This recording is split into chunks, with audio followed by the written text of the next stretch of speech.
Good afternoon, folks. It's Dave Burrows, Chief Strategist at Barometer Capital Management. And I want to welcome everybody to our third quarter wrap-up webcast. On behalf of the investment team, everybody's been working hard. It's been an interesting summer, and we've got lots to talk about. Joining me on the call today is Diana Avigdor, our head of trading, James Callahan, who focuses on U.S. equities, Emmett Yoshi, who focuses on Canadian equities, and Brian McNichol. They're all going to play a part. And what we're going to try and do is talk a little bit about what happened over the course of the quarter, how we were going in, how we came out, how things are going into the fourth quarter, and a little bit on where we think things are going. But for the most part, we're going to focus on what actually happened in our portfolios as it relates to the market. And how it fits into our sort of overall thematic view on what's going on in the market. So with that, maybe we'll kick off right away. As always, I want to just start by saying, from a big picture standpoint, we believe that we are in a structural bull market in equities that began in the US and has worked its way into other markets around the world. This really started in 2013, and there have been lots of stops and starts along the way. But it's more like 4 steps forward, 1 step back. So it's a constructive equity market. We think we've been going through a bottoming process in long-term bond yields, and that the picture is yields slowly rise going forward over the next number of years. And we think we went through a bottoming process in the commodity asset class, and that's important for Canada. It can have an impact on our currency. And it can have an impact on some of the sectors that work in this market. So it's a more reflationary environment. And so we're going to take that and look at the backdrop as to what's been going on over the last period of time. So when we came into the quarter, we had a pretty strong market, but we had some consolidation and correction as we went through. About the third week of August, some of our indicators started to turn a little bit red, showing some deterioration in breadth in Canada and the US. Ultimately, it washed into some of the global markets. At the time, we said we think this is likely a shallow correction that is more seasonal by nature, not something deeper. But we were open to the idea that it could be something more. So we were going to just follow our process and see how things go. So as we sit here today, we went through some consolidation over the course of the summer. Some of the big themes that supported the market early on from October through April moderated through the course of the summer, and we got some retrenchment. So specifically, when we look at the bond market, bonds hit a peak in March of 2020, and long-term, short-term, mid-term bonds all sold off over the course of the next number of months into the spring of this year, where they got oversold.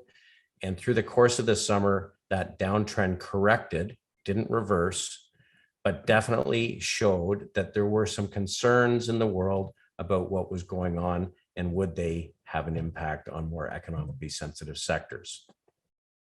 So some important groups corrected over the course of the summer after having a great move and actually making the first new high since 2008. A great move from November through May. Financials corrected in the third quarter. Now, you can correct 2 ways in the market. You can correct by prices going down. You can correct by prices going sideways for a period of time. We prefer prices going sideways. It's less painful. It gets a little boring, but it allows us to stay in our positions. So financials corrected over the course of the summer. Certainly materials, this is the XLB ETF, which is made up of various materials. They corrected over the summer. Industrials corrected over the course of the summer. And importantly, energy had a significant correction.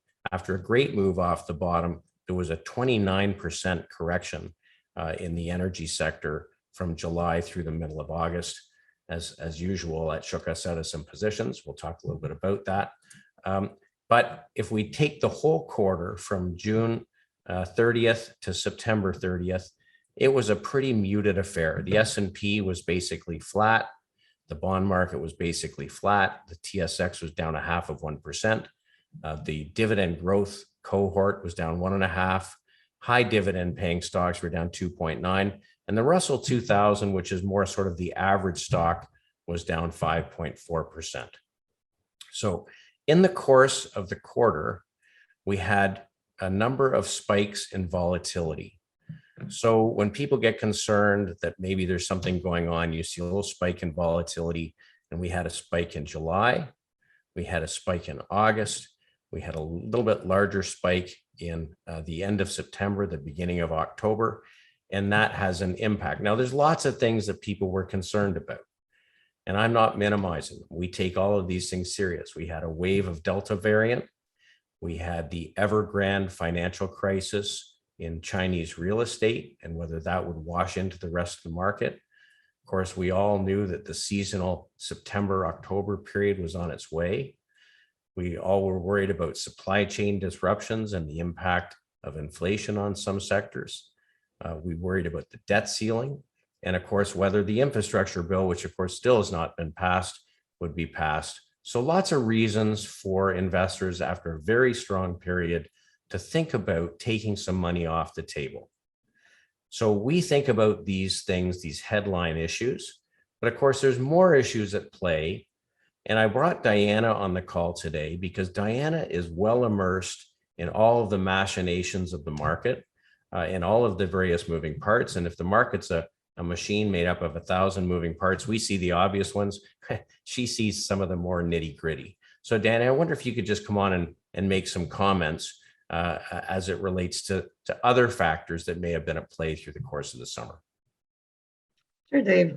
Yeah, different people do different things for different reasons, and there are some other influences and influencers on the market that are flows coming from different things. So a couple of the major ones would be flows coming from rebalances and quantitative strategies. So just talking about rebalances, the large global US pension funds have had a great few years in this market from being severely underfunded because of the great financial crisis. Over the years, they are now very well funded. And as a testament to their positivity on the market, there were some rebalances where they sold equities and bought bonds to rebalance their weights to a more prudent or what their mandate calls for. And they can do that when they feel that the market is going to be continuing to be supportive of their fundedness to pay out pensions now and for the future. And a second influence that is pretty large that we follow because it is quantifiable and calculatable, but it's also very mechanical and price insensitive. These are the quantitative strategies. These are strategies that are always balanced close to their mandates. And so volatility is a big factor here. So if I can see, okay, you have the volatility chart, you can see how it spiked up over the quarter. There is a negative relationship between flows and volatility. These strategies, when volatility jumps up like this, they need to get smaller. So they need to sell equities. And over the quarter, there's been a calculated close to $400 billion for sale as the VIX, as they call it, rallied up quite substantially. Diana, just to make a point. So these are investors who run strategies that are rules-based. Yeah. They have nothing to do with the view on fundamentals as to what the market should do. Right. They simply have a set of rules that they execute on. So when volatility rises, they assume that there may be more capital at risk, so they have to take down their position size. Right. The way they work is that they have a mandated portfolio volatility number. This is what they're allowed to move. And when the volatility rises, their portfolio moves more. And so they need to decrease exposure. I see. And then on the pension side, again, not a fundamental view that things are changing for the worse, just their equities have done well, their bonds haven't, so they move some money from equities to bonds to stay in their fixed balance that they have in their mandate. Yeah, actually, I see it as a testament to their positivity on the market or confidence of the market, because if you thought that the market was going down and you were overweight equities in the pension fund, you wouldn't want to sell the equities knowing that the market will rebalance you naturally. Right. If you sell it, it means that you think that you're going to hold these levels and that the market is going to continue helping your fundedness. Right, right. So needless to say, lots of things impacting money coming into the market, money going out of the market. What about share buybacks as they relate to coming into the quarter end? Yeah, so in any given week, so corporate buybacks has been a big supporter in the market and has been a big buyer in the market in the last several years, actually. And in any given week, there was something like $25 to $30 billion worth of corporate buybacks. But coming into earnings season, some of these companies have to go into what they call quiet period, where they cannot be in the market buying their stock ahead of what they're reporting. And so that $25 to $30 billion becomes $5 to $10 billion a week until earnings season's over, and then we can expect those to come back. Right. So safe to say, between private investors who are worried about some of the headline risks, pension funds rebalancing, some of these quantitative strategies taking money out of the market, there's a fair bit of money came out of the market over the course of the summer. Interesting, of course, because we know post-quarter end, the market has started to rally again.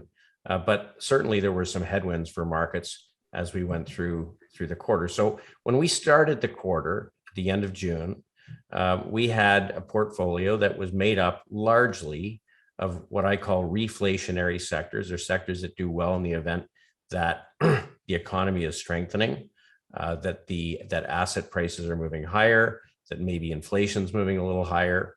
And certainly that did us very, very well from October to say May.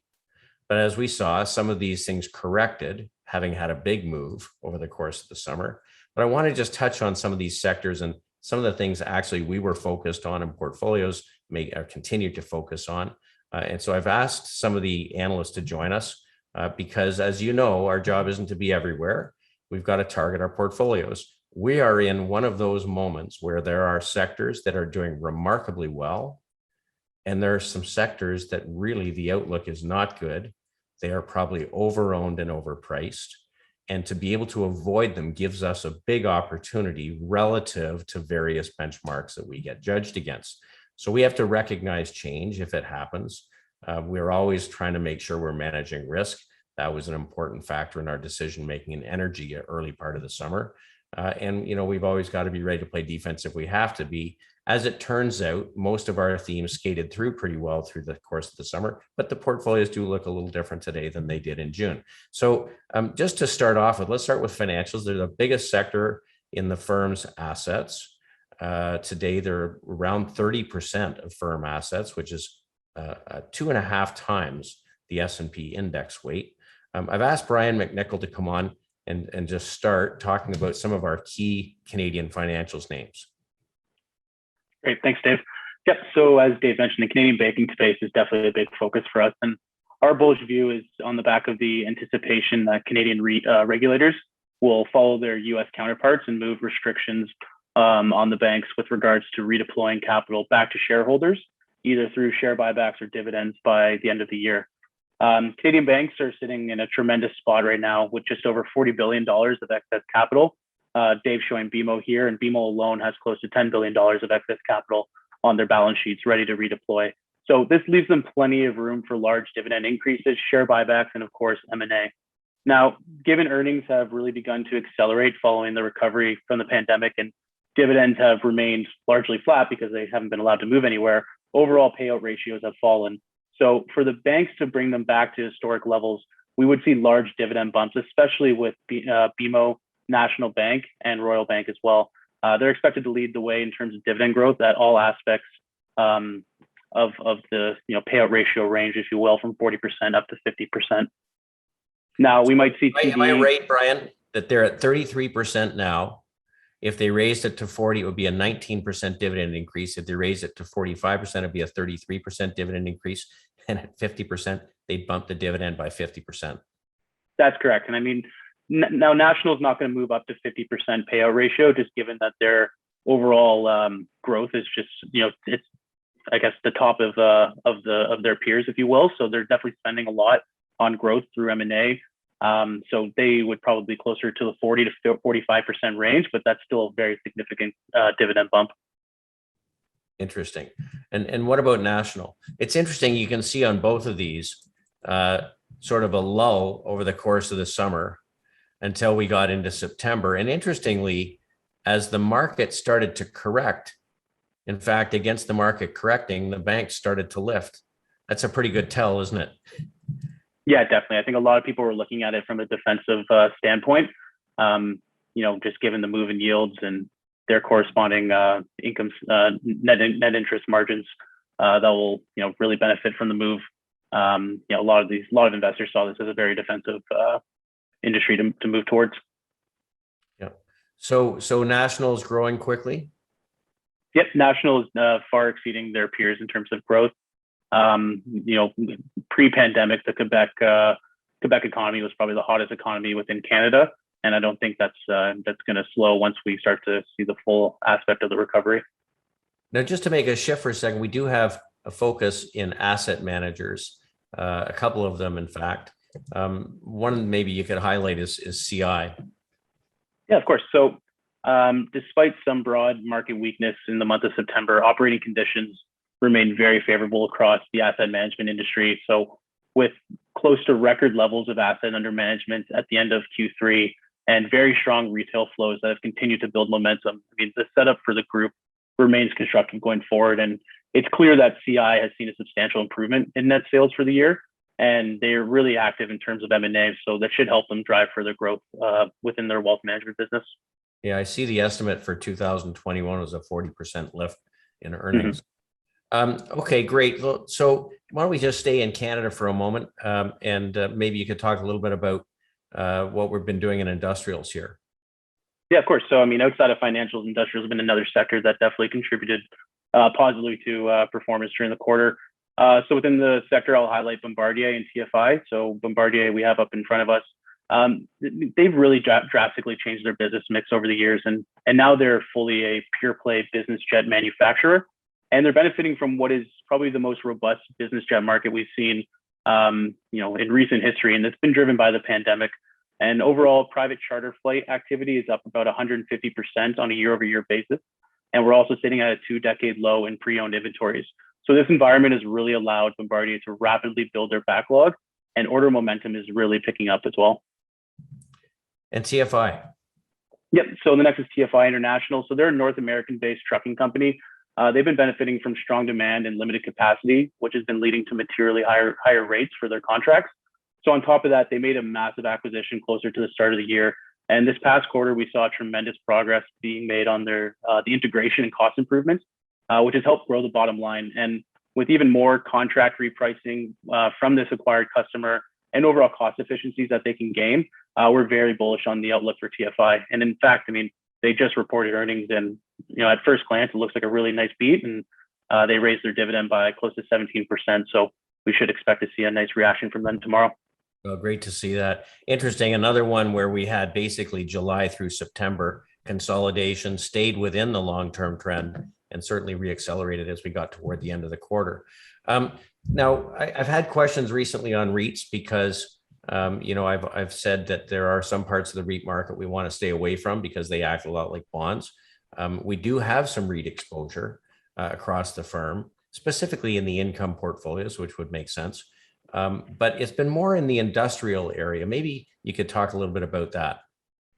Yeah, of course. So this has been pretty much the growth bucket of the sector.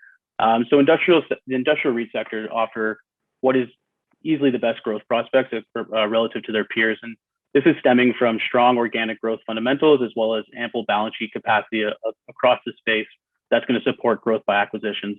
And the biggest driver within this sector has been related to e-commerce and overall demand for warehousing capacity. So given the high level of demand in the market that we're seeing for these warehouses, overall rents in place have been increasingly moving higher. And so, as Dave mentioned, we have exposure to two really key industrial REITs.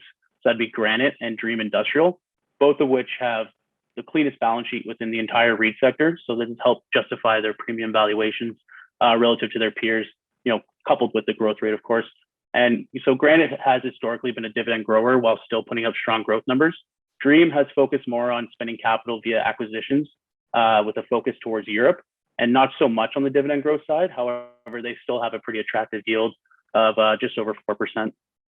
Great. Now, congratulations. You had a good win with WPT. What happened here? Yeah, so this just shows the heightened investor demand for the industrial space. So WPT Industrial, we owned them during the summer, and they were taken private by a group of private investors. So we're seeing a lot of activity pick up in M&A in terms of in the industrial space, and WPT was just another, I guess, bucket to drop, if you will. So I don't think there's any signs of M&A slowing down here. It's always interesting. People always ask if something's got a chance of being taken over, and of course, it's never the reason that we make a purchase, but it's never a bad thing when it happens at a nice premium. Good to see. It was great work on that. So James, why don't you drop in on US financials? Yeah, absolutely. Thanks, Dave. So maybe just to complete the financials picture, because as you mentioned earlier, it is our biggest exposure across the firm. We've got a lot of good US stocks there. Throughout Q3, our US financial exposures worked really well. It's tough to find stocks that have grown their dividends as explosively as a lot of our US bank exposures did during Q3. In late June, they all successfully passed Federal Reserve stress tests, and then were permitted, as Brian mentioned, to start to return some of the excess capital they built up. So for example, during that time, we owned Morgan Stanley. They doubled their dividend from 35 cents to 70 cents. We own Goldman Sachs. They increased theirs from $1.25 to $2. We own JP Morgan as well. They increased theirs from 90 cents to $1, just to give a few examples. There were increases across the board, all very material increases, great for the sector as a whole, and definitely great for investors. To review the quarter, I think the bank stocks saw two distinct environments. At the beginning of the quarter, interest rates had taken a pause. They were coming in a little bit. And that's when we saw the outperformance of the Morgan Stanleys and the Goldman Sachses. A lot of the stocks that are less rate sensitive, but we're seeing huge strength in their capital markets and wealth management businesses.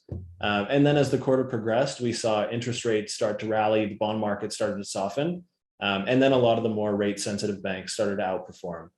So not to say performance of one group came at the expense of another, because really the whole space worked throughout the quarter. But the rate sensitive names firmed up as the quarter progressed, and we added to them. So those are names like Bank of America. And then of course, on the side, we have some of our regional bank exposures like First Republic. Those worked well throughout the quarter also. It was really great to see the way the financials held on and strengthened against a weakening S&P in September and October. In fact, interesting, so many of the groups, one of the reasons we stayed bullish was that so many of the groups that had consolidated sort of starting in April, May, started to relatively outperform as the market got into difficulty. And given that they're all economically sensitive groups, it was telling you that people didn't think these big major concerns were going to take the market down. And in fact, we've seen a nice acceleration as we've come out. Interesting to see that the banks and the insurance companies, while they're among the best performers in the year, are just about the least recommended sector. So the banks went sideways from 2008 to 2021. They didn't make a new high. There probably is room in portfolios for investors to be adding here, and certainly on higher rates likely to happen. I've asked Amit to come on to have a more difficult conversation, because we came into the quarter with a pretty good energy weight. As it stands today, we have a pretty good energy weight, but there was a period in the middle of summer we had almost no energy weight. And sometimes this happens, you get whipsawed. Maybe you could talk a little bit about that, Amit. Sure, thanks, Dave. Like Dave mentioned, the third quarter was a difficult backdrop for energy stocks, and we come into the quarter with a strong position, given the strength that we've seen in natural gas and the oil commodities themselves.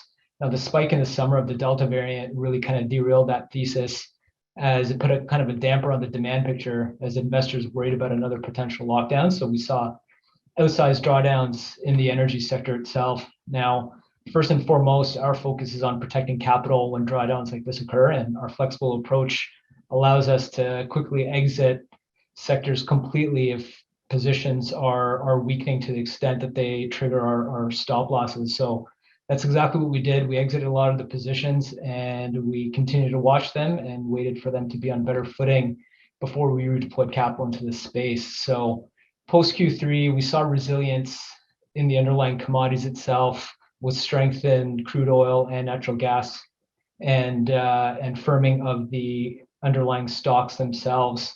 And the fundamentals of the companies just continue to look great, especially with the commodity prices being where they are. We continue to see a backdrop where there's been a shift in the tide of redeploying free cash flow by companies to production growth, to a change in mindset of growing free cash flow and returning that to shareholders in the form of share buybacks and dividend increases.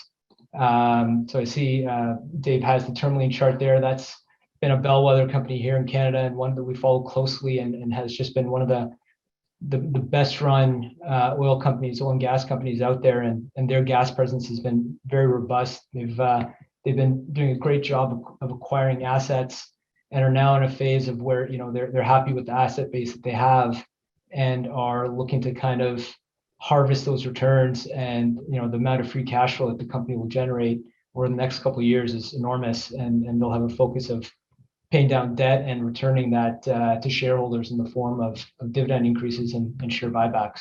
If I could just make a comment on that, it's interesting. It's frustrating to get shaken out of positions for sure, but it's important for us to stay flexible enough to allow us to go back if conditions reset. Because just to be clear, we aren't in these energy companies because we think they're going to work for the next month or two. We think we've started a new upcycle for commodities as a whole. Now, when the energy stocks sold off in July and August, if it had continued to fail, that would have meant the commodity cycle was likely failing. So while we did get shaken out, the silver lining is that they held at important support levels and turned around and rallied off them. And that's so important because that gives us confirmation that they can take a stress test. And in fact, it really means that was probably just the first little pullback in what will be, likely much longer running rally. So this is a Tamarack Valley. I think a lot of people won't be familiar with these guys, but this has been a great return generator. Do you want to talk a little bit about it? Yeah, thanks, Dave. So Tamarack Valley, it's like you said, it's a smaller cap name, so maybe not one that investors are as familiar with, but timely, as they just reported their Q3 earnings last night after the close. And we just saw a very strong earnings result from the company, kind of beating analyst expectations across the board on production, revenue, and cash flow. And more importantly, in my mind, was the fact that they instituted a dividend that will start to be paid in January of 2022 at an annual yield of 2.8%. So just gives more credence to the theme that we're seeing here in terms of a change in tide of oil and gas management teams looking to return capital to shareholders in the form of dividends and share buybacks. And Tamarack Valley also committed to a long-term return of capital once they've kind of gotten their debt to their long-term target of returning up to 50% of free cash flow to shareholders in the form of not only the base dividend, but also tactical share buybacks and special dividends. So, in terms of thesis of dividend growth, we're definitely seeing that from the energy sector here. Yeah, really interesting. For those that are concerned about inflation, and there's lots of people that are, people get concerned, what does that mean for the market? Well, you really have to take the market apart and look at different pieces. And what we're trying to do is make sure we have investments that help us to take advantage of that inflationary situation and give us protection. And while we may have focused on things like utilities in the past to get a dividend, if you've got oil companies that are committed to paying dividends and share buybacks, and oil prices continue to rise, and that gives us great protection. And certainly some of the long life assets in the more conventional companies, look quite interesting also. Maybe just touch on CNQ. Yeah, you just hit the nail right on the head there with CNQ, long life assets. So you don't really need to spend in terms of CapEx on production growth, and they can really just harvest those assets, maximize free cash flow, and return that to shareholders in terms of dividend increases and share buybacks. We actually had Suncor report earnings this morning, and they announced a 100% increase to their dividend. The stock was up almost 13% on the back of that. So, just the read through for large cap energy and the earnings and dividend potential on the free cash flow with commodity prices being where they are it's very substantial. Yeah, well, this could be an important sector for us as we go forward. Let's talk a little bit about tech. Tech, as opposed to the other groups, was stronger through the course of the summer, June, July, and August. A lot of the large cap technology stocks did quite well, probably better than the underlying small caps. But Amit, you really focused just in this Nuvei in Canada, which was just a dynamite position. Maybe people won't be familiar with it. Maybe you just talk for a second about this one. Sure, not a problem.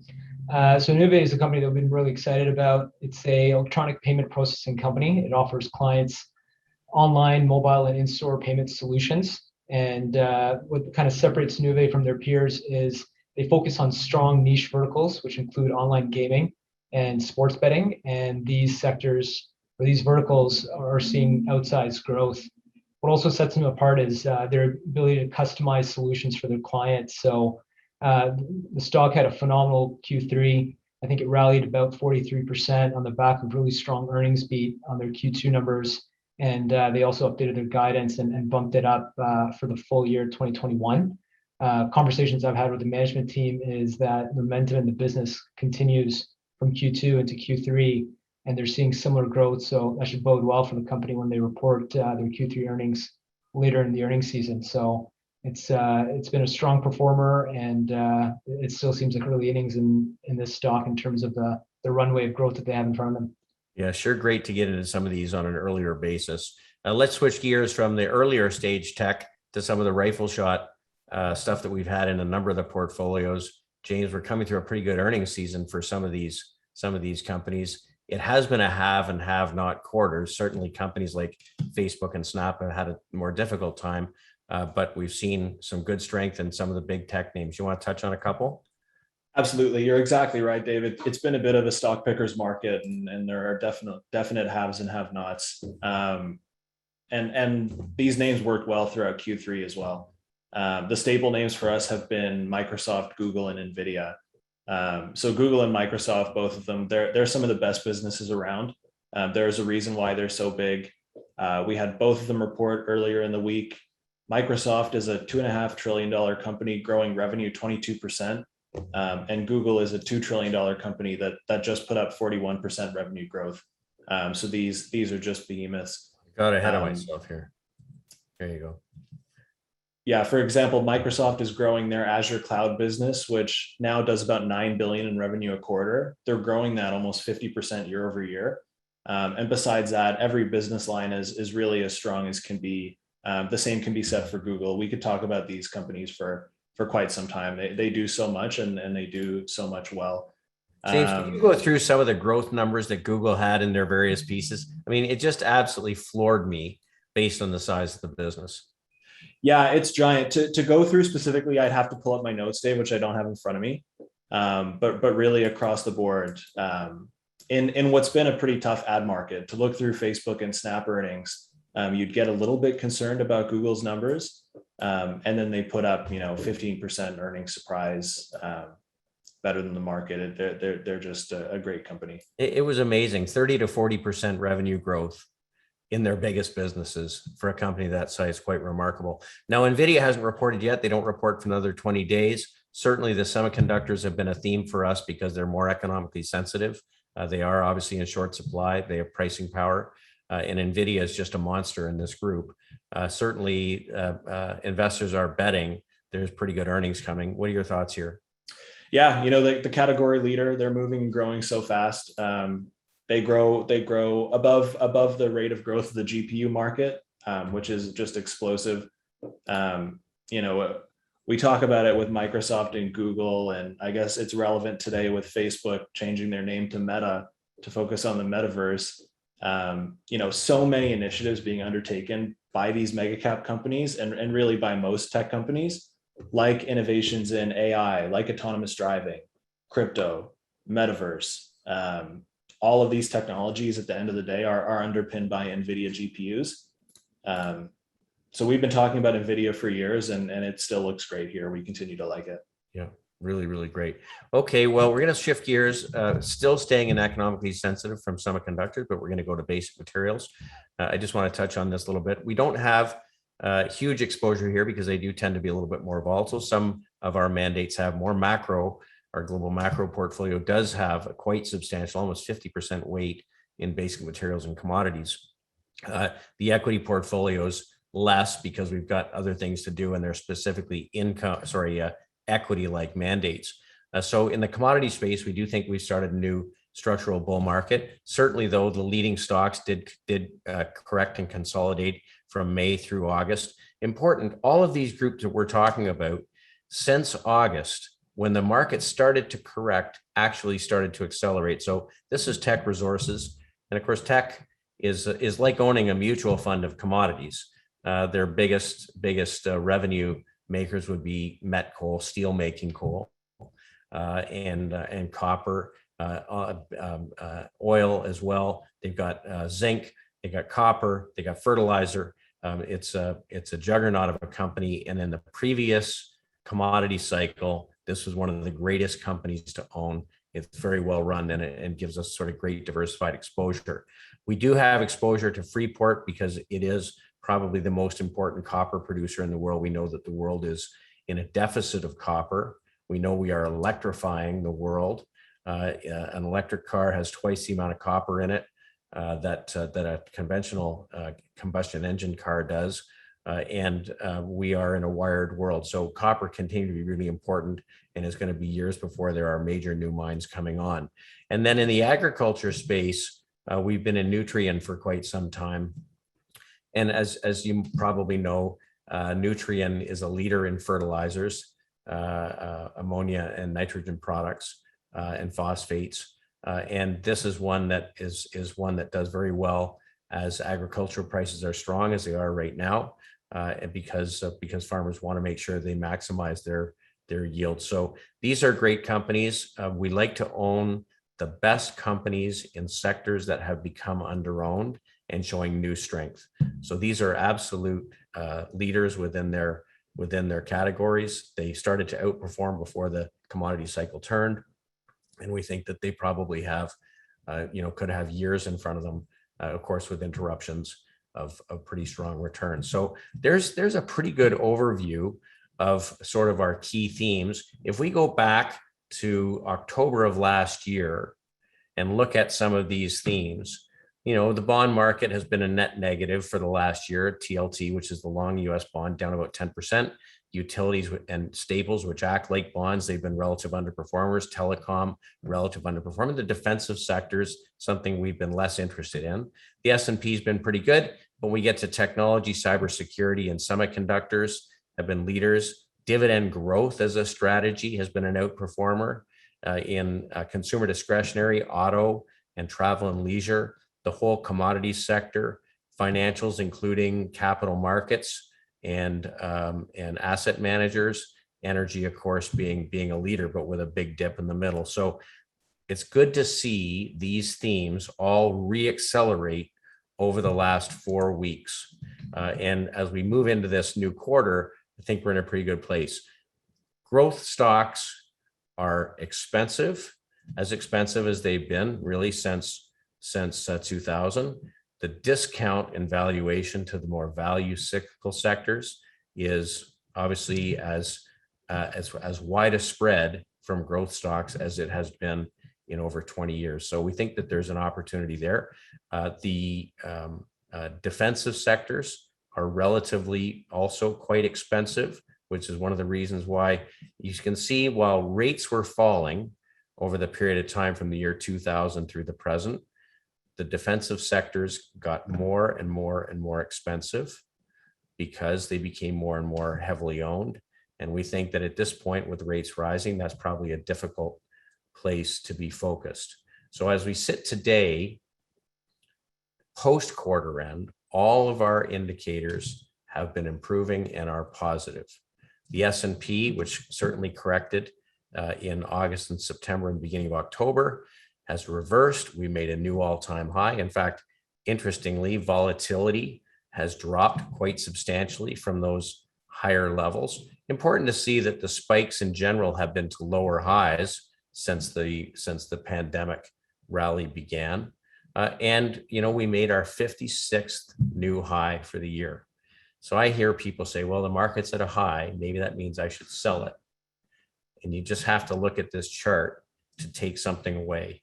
In structural bull markets like the one from 1950 to 1966, you get clusters of years with new high after new high after new high after. You can't be afraid of new highs. In fact, it's when investors are happy, no one's in a rush to be a seller. Same thing between 1981 and 2000. And starting in 2013, again, we started to see multiple new highs per year. And this is just what happens in a really good structural bull market. So from a sector perspective, we always watch when things start to turn positive, what turns up first. And when I look at my distribution chart, which is always hard to read, all of the sector names that are in capital letters are showing expanding breadth, which means that more and more stocks are participating in the rally. That's what we want to see. The ones in small letters are showing deteriorating breadth. Those are the things we don't want to see and that we don't want to own. So if I were just to summarize it, the groups that turned up first as the market started to find a footing early in October: banks and insurance, well, financials, oil and oil service, energy, metals, chemicals and steel, well, basic materials, transports and aerospace, well, that's industrials, leisure and travel, home builders and autos, that's consumer discretionary. All of them are economically sensitive sectors. All of them are reflationary sectors. So we've started a new quarter. We're in fourth quarter now. Month to date, I'm really proud of our team. We've had a great start to the fourth quarter. Portfolios up anywhere from 2%, well, to 16% in global macro. So it's a good start. And frankly, if we were to look back over the last 1 year from October, very, very pleased with all of the mandates, anywhere from 22% to 59% over the last 12 months. So we move forward. I think that the third quarter was a reset. We've come out of the third quarter into the fourth quarter into a seasonally stronger period. We have earnings coming in general. The average company's has grown their revenue by 15% so far in the third quarter, a 40% earnings growth year over year. We've had sales surprises of just about 2% on average, earnings surprises ahead of estimates by about 11%. 83% of companies are beating the estimate. So it's been a good earnings quarter, and now we're into a seasonally strong period. So this is the time of the year when we want to come in with the tailwind. In years where the market has come in decent shape with improving breadth and some real leadership, it can be a very strong last 3 months of the year. In fact, it's the strongest last 3 months of the year, and almost on cue in 2021, we've turned up at about the right time. So the broad market, which is everything outside of the S&P 500, after consolidating since middle of winter, has just made a new all-time high. The Russell 2000 is very close to making a new high. That means there's broad participation. And historically speaking, from the 210th trading day, which comes in around the third week of October, through April, the Russell 2000, or the average stock, tends to outperform the rest of the market. So we think we're in a pretty good spot. Now, as I said to Diana, the thing that keeps me most optimistic is I think that while we are where we are, a lot of people are sitting in a very different position. There's a mountain of bond holdings out there. We can see these are money market fund holdings. So we are sitting, even though we've been through such a strong year in equities, where we went from 4.7 trillion in money market funds at the peak of the pandemic decline, we're still sitting with $4.5 trillion in money market funds stranded on the sideline. So there's money that can get put to work. So there's always things to worry about, but when there's liquidity and when there's a supportive Fed and when you have market signals telling you that the stronger economic cycles are leading, you shouldn't be fighting that. Now, we will get defensive if things start to turn down. And there's lots of things always to worry about. You know, the variant is still out there. The infrastructure bill is still not passed. There's a taper coming. Diana, what do you hear that people worry about, and what do you think that we can take away from markets reaction? You know, Dave, it's been my premise that if a market can digest the news of an imminent taper, and it is out there that it's starting next month, that means it is a fundamentally strong market. And I'm not surprised, because tapering 10 or $20 billion, that's nothing. The Fed is buying $120 billion worth of bonds every month. 10, 20, it still leaves very accommodative policy. You showed that cash, $4.5 trillion, staggering $4.5 trillion on the sidelines. And bonds are a tricky place to be if you think that we've seen generational lows in rates. The amount of wealth effect from owning your home is equally staggering as the cash on the sidelines. And with volatility back down, those flows that I mentioned earlier, they need to get redeployed. So the 400 billion that came out goes back in? Yeah. And without getting too much into detail, but if it just slow and steady, quarter point, half a point percent in the market every day, that means about 10 to 15 billion dollars coming into the market almost every day. So that's very supportive. And then earnings season will be over.